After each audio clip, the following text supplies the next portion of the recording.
बेटी की सतरंगी शादी। मालिक, बहुत रात हो गई है। अभी तक मनीषा बिटिया दफ्तर से घर नहीं आई। अरे डोंट वरी रामू, आ जाएगी। समझदार और पढ़ी लिखी लड़की है, ऊपर से अपने फौजी बाप की तरफ बहादुर भी है। तुम जाकर खाना लगाओ रामू, वो आती ही होगी। जी मालिक। मनीषा मनोहर की इकलौती बेटी थी। मनीषा की माँ का उसके बचपन में ही स्वर्गवास होने और मनोहर के फौजी होने के कारण मनोहर ने अपनी बेटी को बिल्कुल लड़कों के जैसा ही पाला था। उस दिन देर रात को मनीषा का इंतजार करते हुए मनोहर और उसका नौकर रामू बात कर ही रहे थे कि मनीषा अपनी कार में ऑफिस से घर आती है। अरे रामू काका, बड़ी भूख लग रही है, जल्दी से खाना लगा दो। और कल मेरे कुछ खास क्लाइंट्स घर पर लंच के लिए भी आ रहे हैं, तो कुछ अच्छा सा बना देना। और बताओ मनीषा बेटा, ऑफिस का काम कैसा चल रहा है? एकदम जबरदस्त चल रहा है पापा। इनफैक्ट कल की प्रेजेंटेशन में तो मैंने 2 करोड़ की डील फाइनल कर दी और अगले हफ्ते हमारी कंपनी नया प्रोडक्ट लॉन्च करने वाली है। पता है पापा, मुझे इसका हेड बनाया जा रहा है। अरे वो ये हुई ना मेरी शेर बेटे वाली बात। वेरी गुड बेटा। रामू उस घर में पिछले 28 साल से नौकरी कर रहा था, तो वो घर के सदस्य जैसा ही था। रामू मनीषा को चिढ़ाते हुए कहता है, मनीषा बिटिया, आप कल बाजार से थोड़ी सब्जियां लेकर आओगी? कल तो आपके दफ्तर की छुट्टी भी है।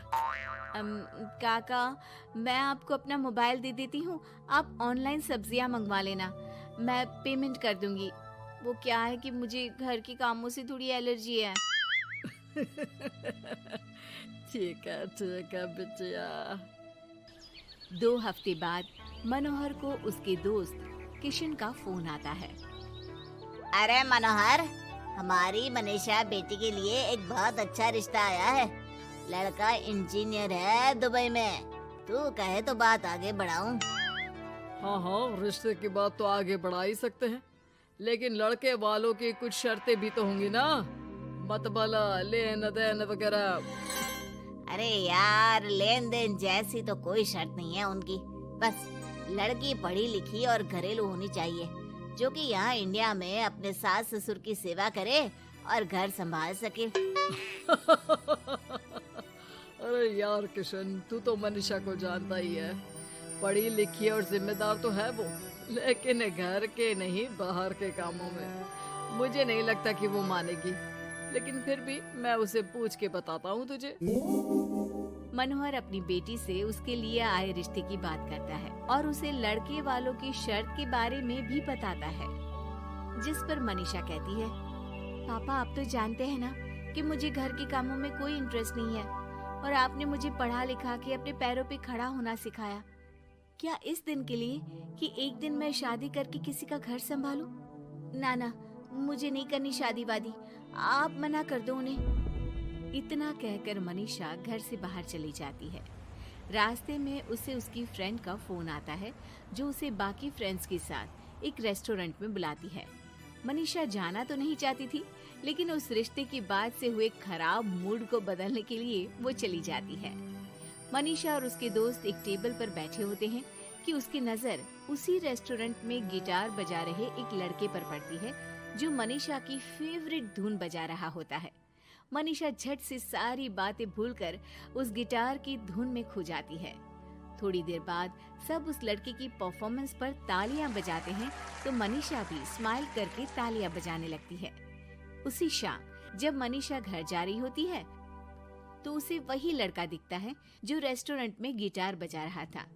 वो अपनी गाड़ी रोक कर उससे पूछती है कि हाय, तुम वही हो ना जो थोड़ी देर पहले रेस्टोरेंट में गिटार बजा रहे थे? I am so impressed with your talent.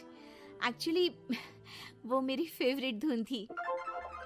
Ji thank you, ये मेरा शौक भी है और इससे मेरी थोड़ी बहुत गुजारे लायक कमाई भी हो जाती है। अच्छा, और क्या करते हो? जी मैं कॉफी बहुत अच्छी बनाता हूँ, और कॉफी के अलावा भी बहुत कुछ।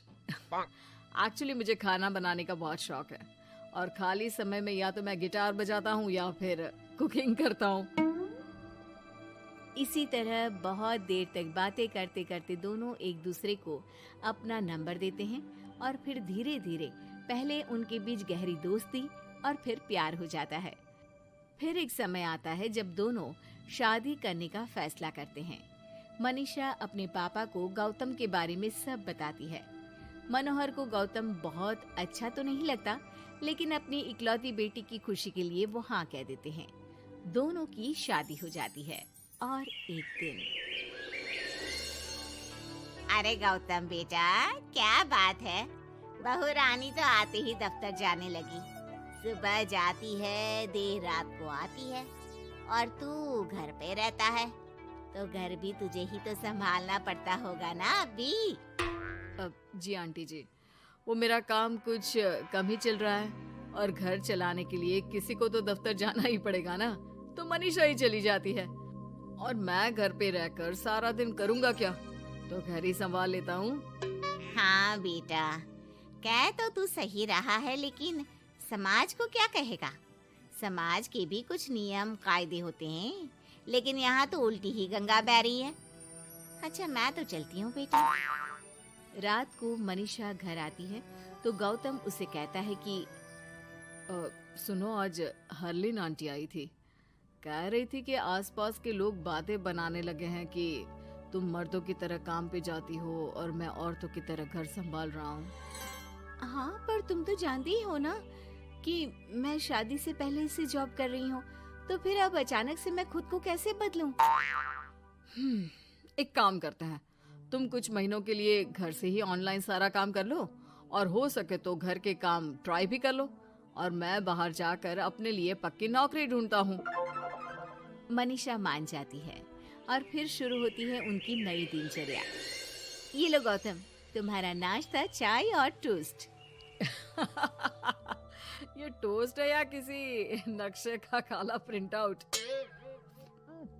अरे मेरी माँ चाय में चीनी डालते हैं, नमक नहीं।